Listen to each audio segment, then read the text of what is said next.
Paris Olympics 2024 7 अगस्त की सुबह एक खबर आई। विनेश फोगाट पेरिस ओलंपिक्स से डिस्क्वालीफाई हो गई। 50 किलोग्राम कैटेगरी में विनेश ने हिस्सा लिया था और उनका वेट कैटेगरी थोड़ा ऊपर रहा। वेट में फिट नहीं हो पाई। 50 केजीज होती है डेडलाइन कि आपको उतने पे ही एग्जैक्ट ख़त्म करना है। अगर आप उससे थोड़ा सा भी ऊपर होते हैं तो आपको डिस्क्वालीफाई कर दिया जाता है। सब लोगों की उम्मीद थी कि विनेश गोल्ड मेडल के साथ लौटेंगी। तीसरा चांस उनका लकी होगा। सूरज, बहुत ज़्यादा बातें थी, लेकिन जिस तरीके से ये खबर आई, इंडियन फैंस शॉक में चले गए। विनेश लगातार यही कर रही थी कि अपने वेट पे काम कर रही थी। तो एक बार इस साइकिल को समझते हैं, क्योंकि विनेश फोगाट ने जब रेसलिंग शुरू करी थी तब 48 किलोग्राम से करी थी। रियो में उन्होंने 48 किलोग्राम वेट कैटेगरी में हिस्सा लिया था। टोक्यो जब पहुंची तो ये वेट कैटेगरी बढ़ गई, 53 किलोग्राम हो गई। और अब जब इतना सब कुछ हुआ 2022-2023 में उनके साथ, पॉलिटिकली उनकी बॉडी इंजर्ड हुई, उन सबको देखते हुए वापस जब आई तो उन्होंने 50 किलोग्राम वेट कैटेगरी में हिस्सा लिया। ऑप्शंस होता है, क्योंकि आप ओलंपिक कोटा जब आप सिक्योर कर लेते हैं तो ये आपके ऊपर होता है कि आप किस वेट कैटेगरी में हिस्सा लेना चाहते हैं।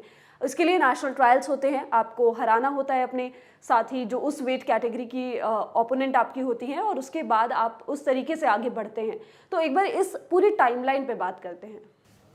हाँ देखिए, आखिरी जो उनका इंटरनेशनल कंपटीशन था चोट से पहले, वो 2022 के ओलंपिक गेम कॉमनवेल्थ गेम्स थे। उसके बाद फिर उन्होंने 53 केजी में ही वर्ल्ड चैंपियनशिप में 2 ब्रॉन्ज जीते। लेकिन जब घुटने की रिहेबिलिटेशन के लिए वो गई और वहाँ से जब वापसी करी उन्होंने, तो उसके बाद उनके पास 53 केजी में बचा नहीं था, क्योंकि अंतिम पंगाल उस टाइम आपकी मेडल भी ला चुकी थी और कोटा भी ला चुकी थी। तो उनके पास 2 चॉइसेस थी, या तो वो ऊपर जाएँ 53 से ऊपर 57 किलो में जाएँ, या तो नीचे आए 50 किलो। तो उनके कोच हो गए, तमाम जो सपोर्ट स्टाफ है, सब चाहते थे कि विनेश ऊपर की तरफ जाएं, क्योंकि वजन बढ़ाना आसान है, वजन आप बढ़ा सकते हो, घटाना बड़ा मुश्किल है। और ये इस वजह से भी था क्योंकि उनको एसीएल इंजरी हो गई थी।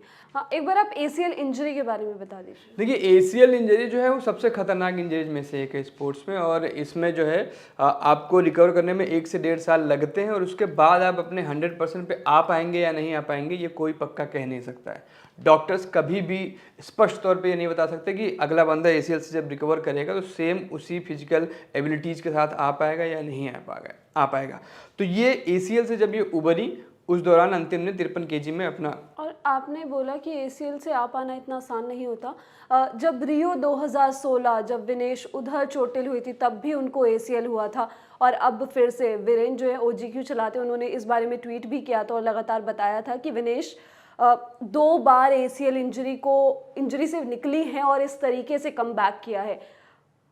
हाँ, कमबैक तो बहुत कमाल का था, लेकिन अब जो सबसे ज़्यादा चीज़ चर्चा में रह गई वो ये वजन है कि जो इसमें जब इन्होंने अपना पहले 3 मैच खेले ओलंपिक्स के, तो उस टाइम इनका वजन उससे पहले भी ज़्यादा था, उसको काबू किया गया, 50 किलो के अंदर है, 49.9 शायद आप बता रहे थे वीडियो से पहले। फिर इन्होंने कम्पीट किया। उसके बाद जब इनके तीनों मुकाबले खत्म हुए तो इनका वजन था 52 किलो। हमने तभी देखा था कि जैसे ही फाइनल सिक्योर हुआ, इनकी एक तस्वीर है, स्किपिंग कर रही थी। वजन घटाने के सबसे कारगर तरीकों में से एक है, लेकिन ये जो आखिरी का 1-2 किलो बचता है, इसको शेड करना आसान नहीं होता। आप किसी भी डाइटिशियन से, न्यूट्रिशन से बात करेंगे तो ये बहुत मुश्किल होता है, क्योंकि आपका शरीर ऑलरेडी बहुत ज़्यादा आप वजन गिरा चुके हैं। फिर एकाएक आप अगर चाहें ओवरनाइट 2 किलो 2.5 किलो का हो जाए तो 1-2 बार चलो हो जाएगा, बार बार नहीं हो पाएगा। यही फंसा, 100 ग्राम 150 ग्राम या 400 ग्राम जो भी चल रहा है, इतना बचा रह गया, और इसके चलते दिक्कत हुई विनेश के साथ।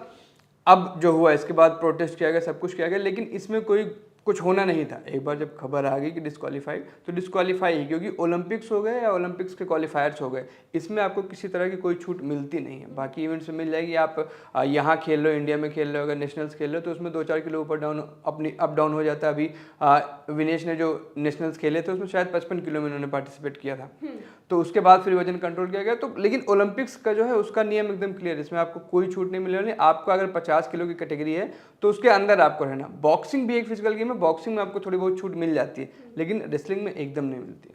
और यही चीज़ जो कि आपको रेसलिंग में नहीं छूट मिलती, लेकिन जो नेशनल्स होते हैं उसमें आपको थोड़ी सी छूट मिल जाती है। इंटरनेशनल मैचेस में कहा जाता है कि आपको थोड़ा सा वेट का छूट मिल सकती है, लेकिन ऐसा नहीं होता। जब ओलंपिक क्वालिफाई किया था उसके लिए भी बहुत मेहनत करनी पड़ी थी विनेश को अपनी वेट कैटेगरी में फिट होने के लिए, क्योंकि जब तक मैचेस नहीं हुए थे उसके 3 दिन पहले तक 52 के आसपास थी।